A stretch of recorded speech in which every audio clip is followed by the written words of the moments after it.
Videos देखने के लिए सब्सक्राइब करें जनसत्ता.com, बेल आइकन दबाकर पाएं लेटेस्ट नोटिफिकेशंस।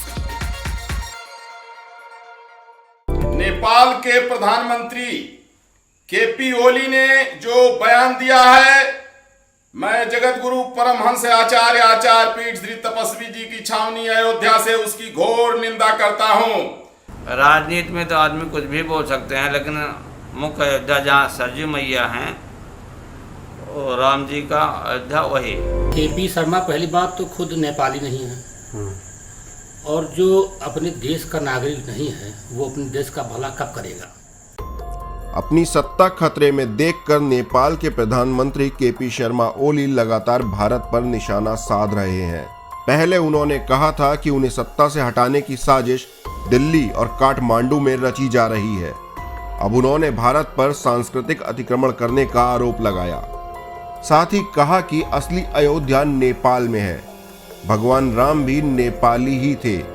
हालांकि नेपाल के ही कई नेताओं ने उनके इस बयान का विरोध किया।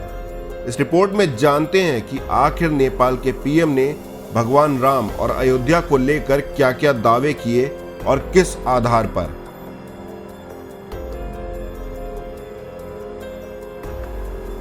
जानकारी के मुताबिक नेपाल के पीएम केपी शर्मा ओली ने 13 जुलाई को दावा किया कि भारत ने सांस्कृतिक अतिक्रमण के लिए नकली अयोध्या का निर्माण किया है, जबकि असली अयोध्या नेपाल में है। ओली ने अपने दावे को साबित करने के मकसद से सवाल पूछा कि उस वक्त आधुनिक परिवहन के साधन नहीं थे, साथ ही संचार के लिए मोबाइल फोन भी नहीं था, तो भगवान राम जनकपुर तक कैसे आए।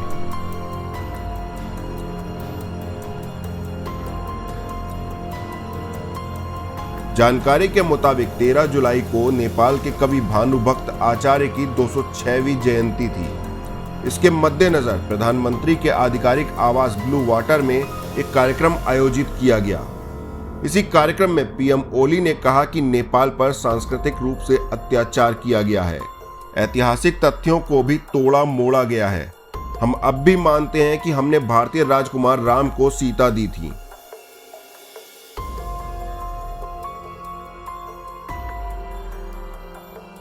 प्रधानमंत्री केपी शर्मा ओली ने दावा किया कि हमने भारत में स्थित अयोध्या के राजकुमार राम को सीता नहीं दी थी, बल्कि नेपाल में स्थित अयोध्या के राजकुमार राम से सीता का विवाह हुआ था। उन्होंने कहा कि नेपाल में अयोध्या नाम का एक गांव है जो बीरगंज के पश्चिम में स्थित है। भारत में मौजूद अयोध्या वास्तविक नहीं है।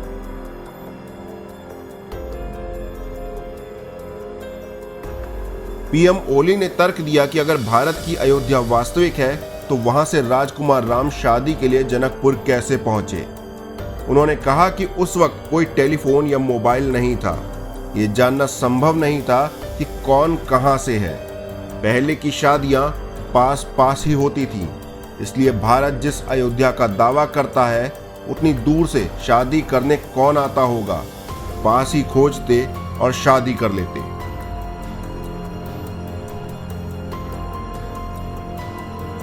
आपको बता दें कि पीएम ओली के अयोध्या वाले बयान पर नेपाल के कई नेताओं ने विरोध जताया है।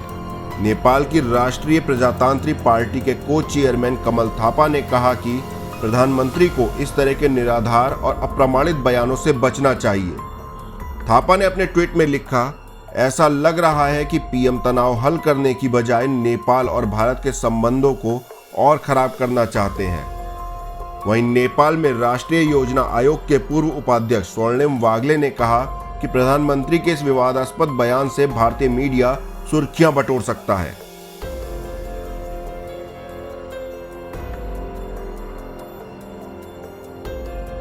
गौरतलब है कि नेपाल में कई दिनों से पीएम केपी शर्मा ओली के इस्तीफे की मांग उठ रही है। माना जा रहा है कि बजट सत्र को स्थगित करने के बाद अब केपी ओली एक अध्यादेश लाकर पार्टी को तोड़ सकते हैं। इसके लिए ओली मुख्य विपक्षी पार्टी नेपाली कांग्रेस के संपर्क में भी हैं, जिससे उन्हें समर्थन मिले। दरअसल ओली अध्यादेश लाकर पॉलिटिकल पार्टीज एक्ट में बदलाव कर सकते हैं। इससे उन्हें पार्टी को बांटने में आसानी होगी। सबसे अहम बात यह है कि ओली की सत्ता बचाने के लिए पाकिस्तान और चीन काफी ज्यादा एक्टिव है।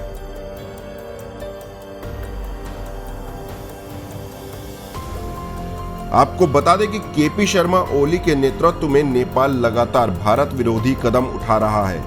पहले उसने विवादित नक्शा संसद में पास किया था, उसके बाद नेपाली पुलिस ने बॉर्डर पर फायरिंग की, वहीं बिहार बॉर्डर पर बांध की मरम्मत नहीं करने दी, साथ ही अपने यहाँ भारतीय चैनलों के प्रसारण पर रोक भी लगा दी थी। इसके लिए नेपाल ने आरोप लगाया था कि भारतीय चैनल उसके खिलाफ अपमानजनक कंटेंट दिखा रहे हैं। हालांकि बाद में नेपाल ने ये बैन हटा दिया था। आपको क्या लगता है, नेपाल के पीएम केपी शर्मा ओली का बयान किस हद तक ठीक है? आप अपनी राय कमेंट बॉक्स में जरूर बताएं। देश दुनिया की और भी खबरों से रूबरू होने के लिए बने रहिए जनसत्ता के साथ।